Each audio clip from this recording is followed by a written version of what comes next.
Olá, investidor! Seja bem-vindo ao canal. Eu sou o Dayholder e esse é o vídeo de acompanhamento dos resultados do Banco Itaú no segundo trimestre de 2020.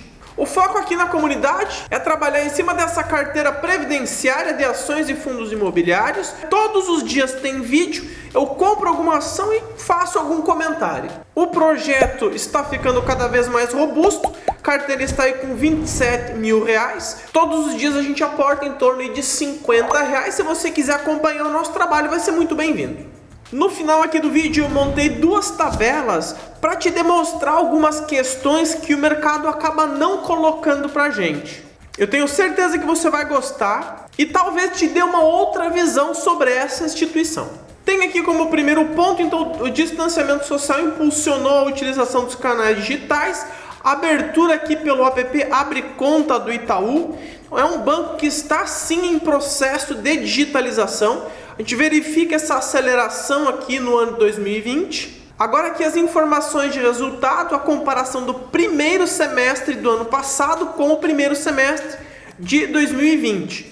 Produtos bancários é uma diminuição de 34%. A margem aí dos juros diminuiu pela metade.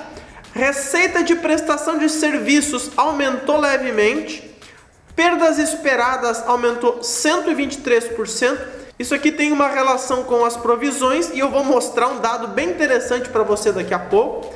As despesas aumentaram também. Lucro líquido teve uma diminuição de 86%. Isso aí, é claro, bateu bastante no ROI da empresa, né? A diminuição do ROI aí de 10 pontos percentuais. Mas esses aqui são os dados brutos, ok? A carteira de crédito do banco. Pessoas físicas, então o cartão de crédito aqui. Temos como comparação o segundo e o primeiro tri desse ano com o segundo tri do ano passado. No curto prazo agora, o cartão de crédito teve uma diminuição de oferta. Então, o banco deu uma segurada no crédito mais arriscado. Crédito pessoal se manteve estável, crédito consignado também estável, veículos um leve aumento. São financiamentos que têm o bem como garantia. Nesse tipo de operação, quando o cliente quer financiar o veículo, o banco oferece o próprio seguro do veículo junto. Aí você vai me dizer, professor, é proibido fazer venda casada. Eu sei que é proibido fazer venda casada, mas o banco ele pode oferecer uma taxa de juros mais atraente para o cliente que fizer o seguro com o banco. No caso aí o seguro vai ser o da Porto Seguro, né, que é o convênio aí do Itaú. Isso é possível, não tem problema algum. Ele não pode obrigar o cliente a comprar, mas ele cria um ambiente onde não é vantajoso o cliente deixar de aceitar. Crédito imobiliário, eu tive aqui um aumento com relação ao primeiro tri. Esse aqui é um financiamento com garantia de bens, geralmente se financia no máximo 80%. Pode haver uma perda momentânea, mas isso com certeza é ressarcido aí com o leilão do imóvel. Dificilmente alguém deixa aí o imóvel ir a leilão, tenta fazer de tudo para não acontecer, né? Aqui a carteira de crédito para as empresas. Para pessoa física, micro, pequenas e médias empresas, que é considerado um crédito um pouco mais arriscado. Em comparação com o segundo tri do ano passado aumentou, mas em comparação com o primeiro trimestre desse ano, o crédito para pessoa física, microempresa e média empresa diminuiu 1,8%. Já para grandes empresas o crédito aumentou 3,6%. São aquelas empresas maiores, mais estruturadas, que têm mais receita, então o risco é menor. O Itaú optou por trabalhar em cima desse cliente aqui. Os níveis de inadimplência voltando para a média, então, gente, nada de anormal. Estamos falando de uma situação que aconteceu aqui em 2008 inteiro. Inclusive, a inadimplência total, ela é até um pouco menor. Ela está abaixo da média. É claro que tem a questão das renegociações, porque aí vai ter a taxa disso, né? Tarifa daquilo para renegociar. Geralmente o banco sempre sai ganhando. O índice de cobertura, obviamente, subindo, né, nesse momento. O índice de inadimplência de curto prazo, né, que é de 15 a 90 dias, também caiu agora no final do segundo trimestre de 2020. O banco conseguiu controlar, pelo menos até agora, essa questão. Aí aqui as margens financeiras. Elas obviamente estão diminuindo, o spread bancário, ele está bem mais apertado. Aquela farra lá de 2013, 14, 15, com Selic nas alturas, essa parte ela está bem mais restrita. Mas a margem ajustada ao risco, ela está aumentando, porque o banco entende que o risco está um pouco menor. As despesas de provisão para devedores duvidosos de 7 bi, aquele crédito que o banco considera como prejuízo, né? A recuperação melhorou. Também os descontos aumentaram, né? Obviamente conseguiram recuperar o crédito porque ofereceram condições para que esse ambiente fosse favorável. Aqui as despesas de PDD por segmento, América Latina, Brasil, o varejo do Brasil. Então a gente percebeu aqui que em alguns setores teve a diminuição, custo do crédito voltou a diminuir, e essa aqui é a composição do provisionamento. Eu tenho 3 tipos de provisão. O aprovisionamento mínimo, né, que é o azulzinho aqui na base. A provisão para garantias financeiras prestadas. Eu não sei se vocês já ouviram falar em cartas de fiança. Carta de fiança é uma espécie de fiança que o banco dá para o cliente. Então essa carta de fiança, caso o cliente não pague, o banco é que vai ter que honrar com esse compromisso.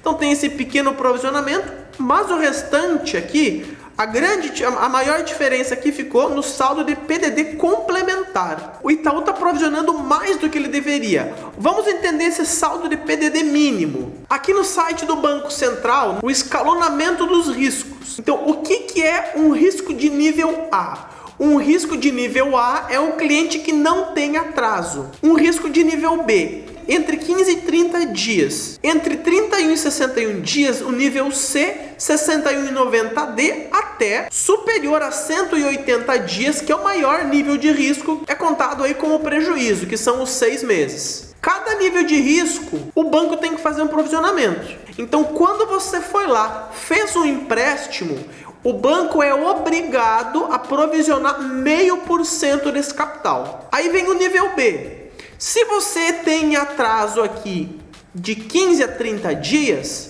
o banco ele vai ter que provisionar 1%.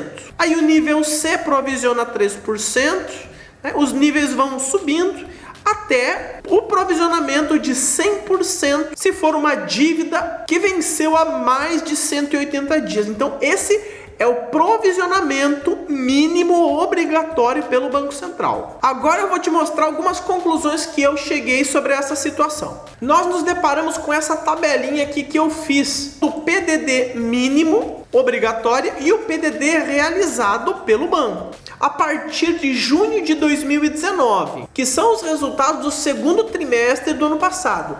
Eu tenho uma margem de segurança de 26%, ou seja, o banco está provisionando 26% a mais do que o mínimo necessário. Essa margem diminuiu para 25% no terceiro TRI de 2019, no quarto TRI de 2019, enquanto todo mundo estava seguindo em linha, o Banco Itaú já estava aumentando a margem de segurança.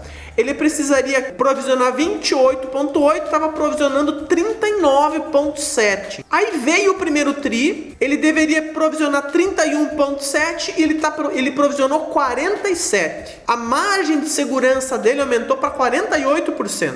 E agora, nesse resultado, seria necessário provisionar 32 e ele provisionou 42,9. Ou seja, a margem de segurança do banco aumentou. Então vai depender de como é que você encara esse risco. Eu entendo que o banco antecipou isso, deixou a carteira de crédito menos arriscada, o que pode antecipar talvez o que a gente está chamando agora dessa crise de crédito. Só aguardando os próximos resultados é que a gente vai saber. Aí tem essa outra tabela aqui, olha só. Esse aqui é um histórico desde 2001. Eu tenho aqui o lucro líquido na coluna de cima de 2001 até 2020, que são os últimos 4 trimestres aí consolidados, e a provisão feita. E aqui embaixo o total entre provisões e lucro líquido. Professor, o que tem a ver isso? Sabe por que é interessante fazer essa soma? Gente, provisão não é um dinheiro jogado fora. Ah, o banco perdeu esse dinheiro. Não é isso. Quando eu mostrei para vocês aqui, o banco é obrigado a fazer essa provisão, mas se o cliente efetuar o pagamento, gente, esse dinheiro não evapora. Esse dinheiro aqui, ele volta. Então por isso que a provisão não é perda, é provisão. Se fosse perda, se chamaria perda para devedores duvidosos. Mas uma provisão, ela é um acúmulo, uma reserva. Então esse dinheiro não está evaporando. Tendo em vista então essa sequência aqui, até 2020, que tem os 2 tri desse ano, com os 2 tri do último ano aqui de 2019, nós chegamos a esse gráfico. Então eu pergunto para vocês acham que o banco está encolhendo? Se provisão fosse perda, eu concordo contigo. O banco estaria em maus momentos. Mas a provisão é uma segurança para garantir a liquidez das operações do banco. Então se eu somar o PDD e o lucro líquido, eu tenho uma curva crescente, o banco não está diminuindo, o banco não está encolhendo. Pelo contrário, o banco está um pouco mais conservador, ele está à frente dos outros. E é por isso que, na minha opinião, gente, esse não é um vídeo de recomendação, isso é só um estudo. E nessa carteira de estudos, eu gosto do banco e ele é a minha maior participação. Eu vou deixar na descrição e na tela final um vídeo falando por que eu compro a 3 e não a 4. Então eu tenho aqui 5% em Itaú, 6% em Itaúsa, que é 95% Itaú, e tenho também Porto Seguro. É uma participação direta que o banco tem. Então, vendo tudo isso, para mim parece até um pouco estranho esse PDD super elevado. Parece até que a instituição está tentando comover alguém. Olha só, não me taxa porque o meu lucro está diminuindo. É algo bem estranho que, no meu ponto de vista, pelo menos não faz tanto sentido assim. Esse foi o nosso estudo sobre o Banco Itaú e trimestre que vem tem mais. Itaú na carteira, mochila nas costas e fui embora. Um abração, pessoal!